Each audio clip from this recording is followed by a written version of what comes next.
Assalamualaikum warahmatullahi wabarakatuh.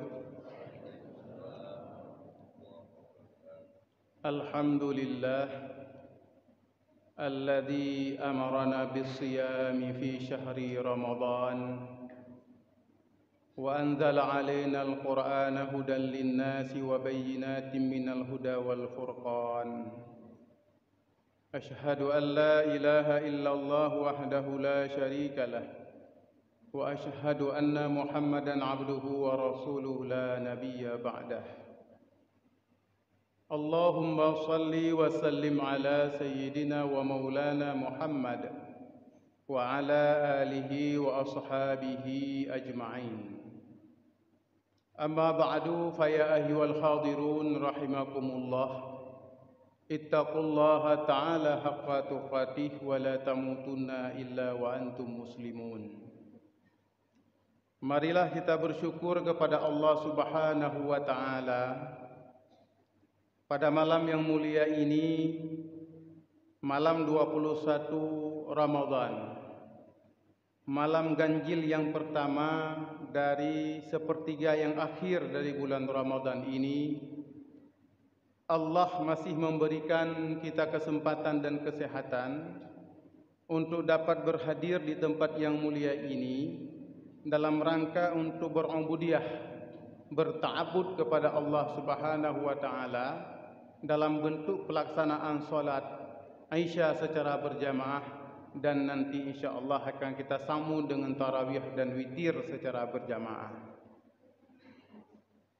Selawat dan salam marilah sama-sama selalu kita mohonkan disampaikan daiman abadan ila Rasulillah, keluarga dan sahabat beliau sekalian.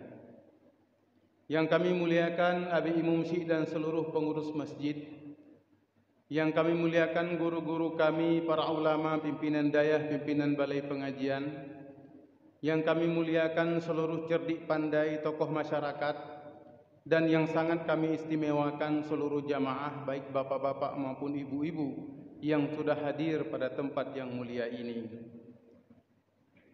Bulan Ramadan merupakan bulan yang memiliki banyak sekali nama. Di antara nama yang ada pada bulan Ramadan adalah Syahrul Quran. Bulan ini dianggap sebagai bulan Al-Quran. Kenapa bulan ini dinamakan sebagai bulan Al-Quran? Dikarenakan pada bulan ini Allah turunkan Al-Quran, yang Allah tegaskan dalam Al-Quran sendiri, Syahrul Ramadan alladzi unzila fihi Al-Quran hudan lin-nasi wa bayyinatin minal huda wal furqan. Bulan Ramadan yang diturunkan di dalamnya Al-Quran menjadi petunjuk bagi manusia dan menjadi penjelas di antara petunjuk dan pembeda. Umat Islam menjadikan Al-Quran sebagai kitab sucinya, karena itu merupakan kalamullah. Namun sedikit di antara kita yang mengetahui Al-Quran itu lebih dekat. Maka pada malam yang berbahagia ini, kami ingin mengangkat satu topik pembahasan tentang mengenal Al-Quran lebih dekat. Kalau kita mempelajari ilmu-ilmu Al-Quran, para ulama menetapkan ilmu untuk mendalami Al-Quran dengan nama ilmu ulumul Quran, ilmu-ilmu tentang Al-Quran. Salah satu kitab yang ditulis oleh para ulama yang berkaitan dengan ilmu Al-Quran ini adalah kitabnya Imam Jalaluddin As-Suyuti yang berjudul Al-Itqan fi Ulumil Quran. Dalam kitab ini, Imam As-Suyuti memperkenalkan Al-Quran dan mengkategorikan Al-Quran dari berbagai sudut pandang. Yang pertama, Imam As-Suyuti mengatakan Al-Quran itu memiliki surah-surah Madaniyah dan surah-surah Makiyah. Al-Quran itu punya surah-surah atau ayatul Makiyah dan punya surah atau ayatul Madaniyah. Suratul Makiyah atau ayatul Makiyah adalah ayat Al-Quran atau surah dalam Al-Quran yang Allah turunkan ketika Rasulullah berada di Mekah. Dalam perjalanan kerasulan Nabi Muhammad sallallahu alaihi wasallam, sejak umur 40 tahun, beliau berada di Mekah hingga usia 53 tahun. Artinya kalau kita hitung dari semenjak usia risalah Rasulullah, beliau berada di Mekah selama 13 tahun. Dan di Mekahlah ketika umur beliau berada di umur 40 tahun, beliau diangkat menjadi Rasul dengan pengangkatan diturunkannya Al-Quran pertama kali kepada beliau ketika beliau bertahanus di Gua Hira. Surah yang pertama turun adalah Iqra' bismi rabbikal ladzi khalaq, hingga 5 ayat di dalam surah tersebut. Setelah beliau pulang ke rumah Khadijah, beliau kemudian diturunkan ayat yang kedua, surah yang kedua, yaitu surah Al-Mudassir. Ya ayyuhal mudassir qum fa'anzir, sampai dengan selesai. Dan setelah itu, kalau kita membaca sejarah surah-surah Al-Quran itu, setelah Al-Quran turun pada malam itu, maka terjadi kekosongan wahyu selama lebih kurang 3 tahun. Ada ulama yang berpendapat kekosongan wahyu atau fatratul wahyi itu terjadi selama 2,5 tahun. Tetapi banyak yang berpendapat kekosongan wahyu itu terjadi selama 3 tahun.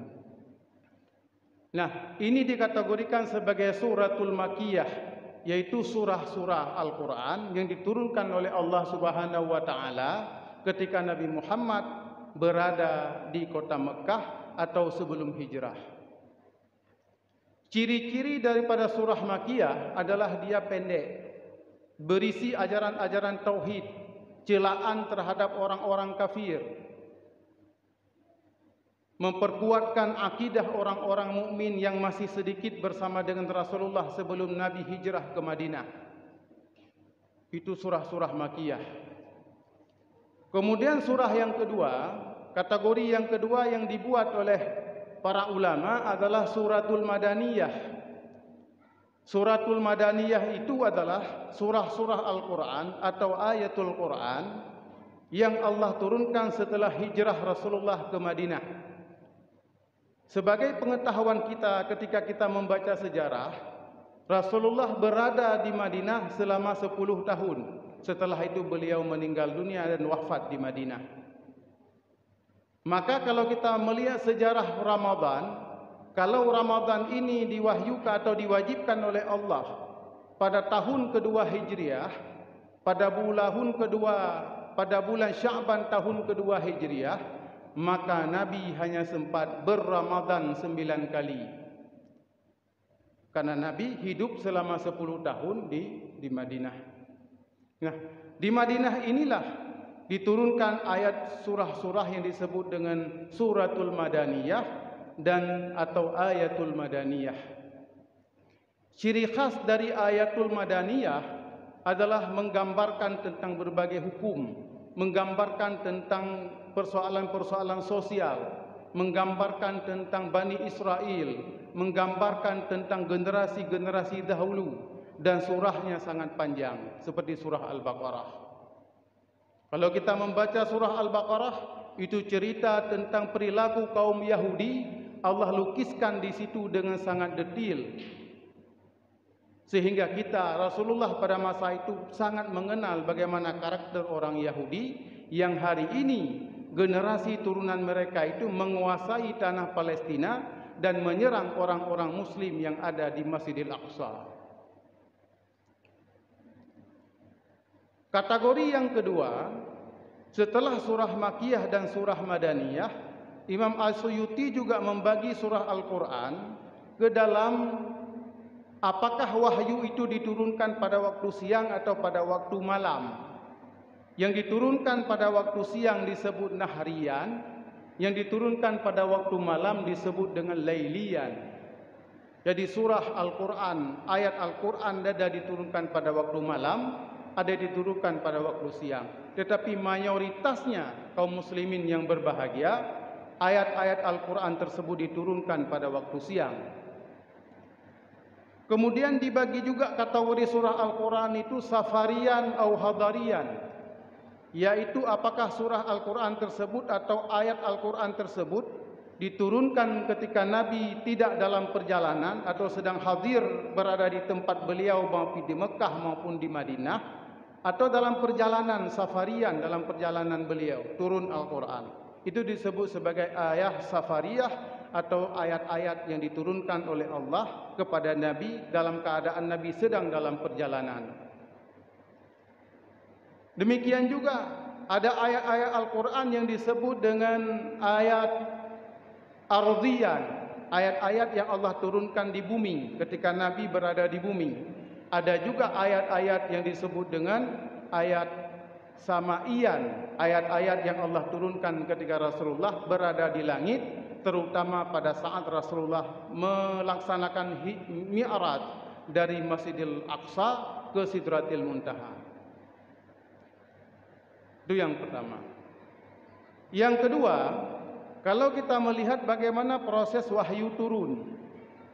Kalau kita melihat proses wahyu turun itu ada beberapa cara.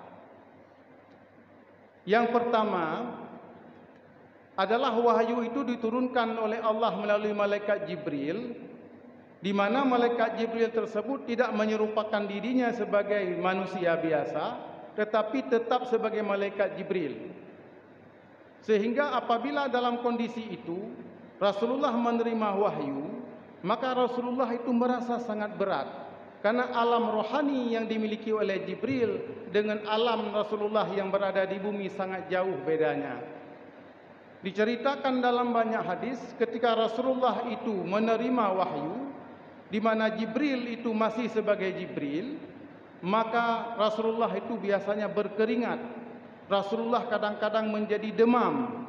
Rasulullah kadang-kadang menjadi pusing karena begitu beratnya wahyu yang diterima oleh Rasulullah dari malaikat Jibril.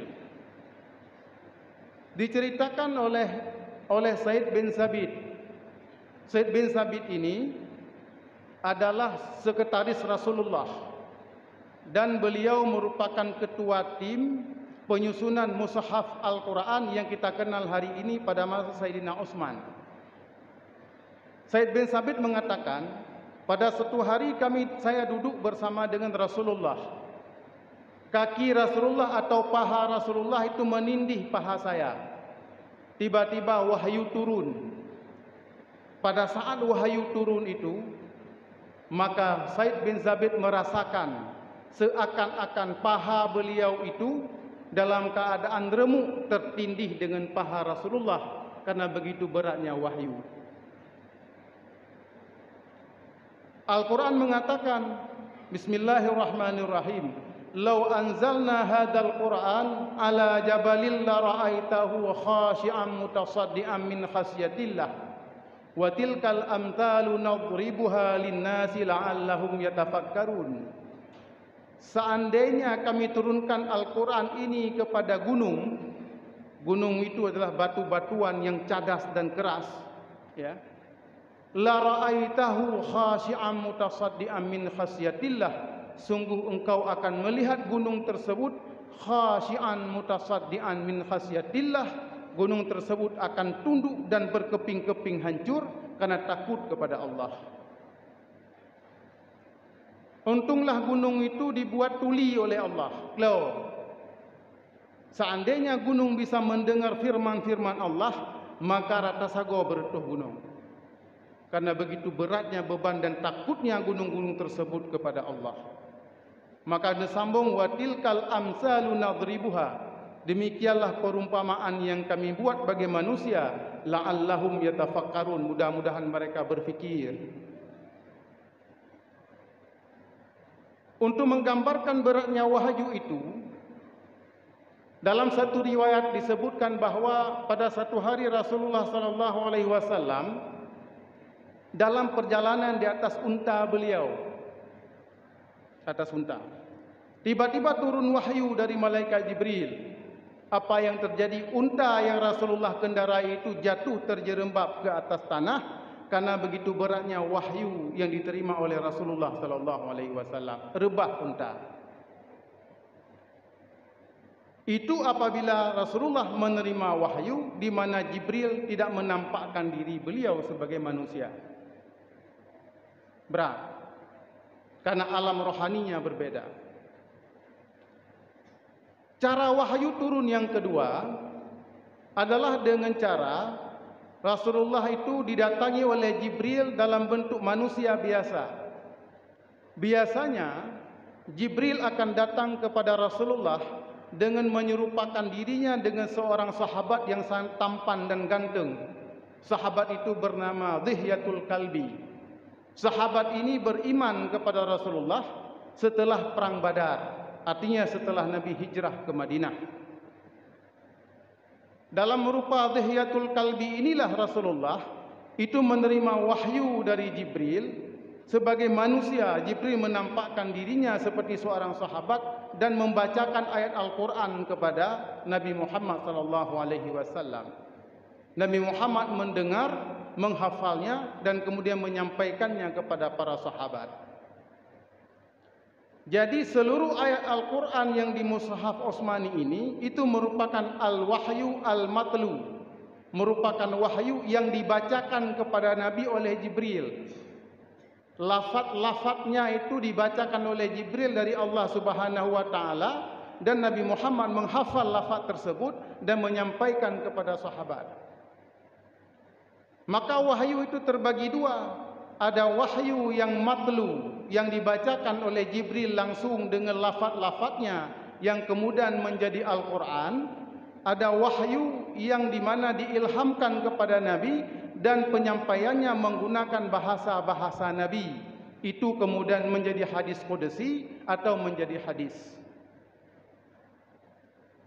Wa ma yantiqu anil hawa in huwa illa wahyu yuha. Nabi Muhammad tidak pernah berbicara berdasarkan nafsunya. In huwa illa wahyu yuha, kecuali Nabi berbicara apa yang diwahyukan oleh Allah Subhanahu wa taala. Maka tertolaklah pandangan-pandangan orientalis yang mengatakan bahwa Nabi Muhammad mengkreasi, menciptakan Al-Quran. Padahal kalau kita baca kitab Ulumul Quran, kalau kita membaca hadis-hadis Rasulullah, jelas sekali bahwa lafaz Al-Quran tersebut diturunkan oleh Allah melalui Jibril dan lafaz itu dibacakan kepada Rasulullah. Rasulullah menghafalnya dan kemudian menyampaikan kepada para sahabat. Yang kedua. Kemudian yang ketiga, kaum muslimin yang dirahmati Allah, Al-Quran dijamin pemeliharaannya oleh Allah. Allah mengatakan, Inna nahnu nazzalna zikra wa inna lahu lahafidun. Kami menurunkan Al-Quran dan sungguh kami akan menjaga Al-Quran itu. Pada tahun 40-an, 1940-an, ketika negara-negara Islam, negara-negara Muslim dijajah oleh bangsa Eropa, seluruh kekayaan intelektual, arsip-arsip, naskah-naskah dicuri oleh para penjajah dari Barat. Kemudian para penjajah dari Barat ini memiliki cendekiawan-cendekiawan yang disebut dengan orientalis. Orientalis yang berada di Jerman, diantaranya kemudian menggagas untuk menulis Al-Quran versi lain di luar daripada versi Utsmani yang seperti yang kita pegang hari ini. Proyek itu berhasil mengumpulkan 40.000 dokumen. 40.000 dokumen dikumpulkan di Jerman dan dalam rencananya setelah seluruh dokumen terkumpul, mereka akan menulis Al-Quran versi dokumen-dokumen yang mereka kumpulkan untuk membatalkan Al-Quran Mushaf Utsmani yang dipegang dan diyakini oleh umat Islam sebagai Al-Quran yang sebenarnya. Tetapi kaum muslimin yang dirahmati Allah, apa yang terjadi? Nahnu nazzalna zikra wa inna lahu lahafidun. Kami menurunkan Al-Quran dan kami akan menjaganya. Apa yang terjadi? Seluruh dokumen yang 40.000 lebih itu hancur, lebur, tidak tersisa dalam Perang Dunia Kedua. Setelah pasukan sekutu menyerang Jerman dan mengalahkan Jerman. Inilah kaum muslimin yang berbahagia. menunjukkan bahawa begitu agungnya Al-Quran itu, kitab suci yang hari ini kita baca. Oleh karena itu, maka setelah mengetahui beberapa bahagian dari sejarah Al-Quran dan sejarah wahyu itu, mudah-mudahan akan meningkatkan rasa cinta kita kepada Al-Quran. Rasulullah mengatakan, "Man ja'alal Qur'ana amamahu qadahu ilal jannah." Barang siapa yang menjadikan Al-Quran itu sebagai imamnya, sebagai di depannya, sebagai pedomannya, qadahu ilal jannah, Al-Quran tersebut akan membawanya ke surga. Sebaliknya, man ja'alal Qur'ana khalfa dhahrihi saqahu ilan nar. Barang siapa yang menjadikan Al-Quran di belakangnya, saqahu ilan nar, dia akan terlempar ke neraka. Inilah kaum muslimin, marilah kita mencintai Al-Quran sebagai kitab suci kita. Karena dalam satu rumah apabila kita memiliki mushaf seperti ini, tidak kita baca, Rasulullah mengatakan, "Al-mushafu gharibun fi mandili qaumin la yaqra'una fih."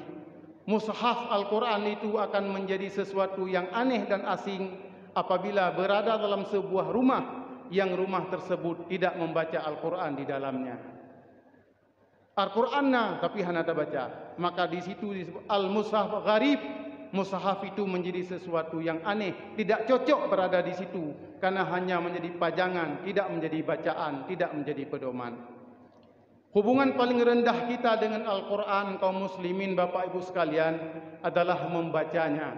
Kalau para imam mazhab itu sampai kepada istimbat ahkam, mengambil hukum, tapi karena kita orang awam, hubungan paling rendah kita dengan Al-Quran adalah kita membaca Al-Quran tersebut. Kalau kita tidak membaca, berarti hubungan kita dengan Al-Quran itu sangat minim dan sangat kecil. Bapak Ibu sekalian yang dirahmati Allah Subhanahu wa taala, inilah sekelumit daripada Al-Quran kita. Mudah-mudahan dengan pengetahuan kita pada malam ini semakin meningkatkan rasa cinta kita kepada Al-Quran, semakin membuat kita ta'zim dan menghormati Al-Quran, semakin membuat kita ingin membaca Al-Quran setiap kita berada di rumah. Letakkan Al-Quran di ruang tamu, Pak. Ketika kita duduk kosong waktu, kita punya wudhu, kita baca Al-Quran 1-2 lembar. Baik tak peduk majalah atau koran-koran ini yang tidak ada manfaatnya. Tapi letakkan Al-Quran. Waktu kita rehat-rehat, kita memiliki wudhu, buka Al-Quran, baca 1 lembar. Mudah-mudahan rumah kita akan disirami dengan rahmat Allah Subhanahu wa ta'ala. Demikian yang dapat kami sampaikan. Mohon maaf atas segala kekurangan. Mudah-mudahan bermanfaat bagi kita semua. Aqulu qawli hadza wa astaghfirullahu li wa lakum. Wallahul muwafiq ila aqwamit thariq. Wassalamu alaikum warahmatullahi wabarakatuh.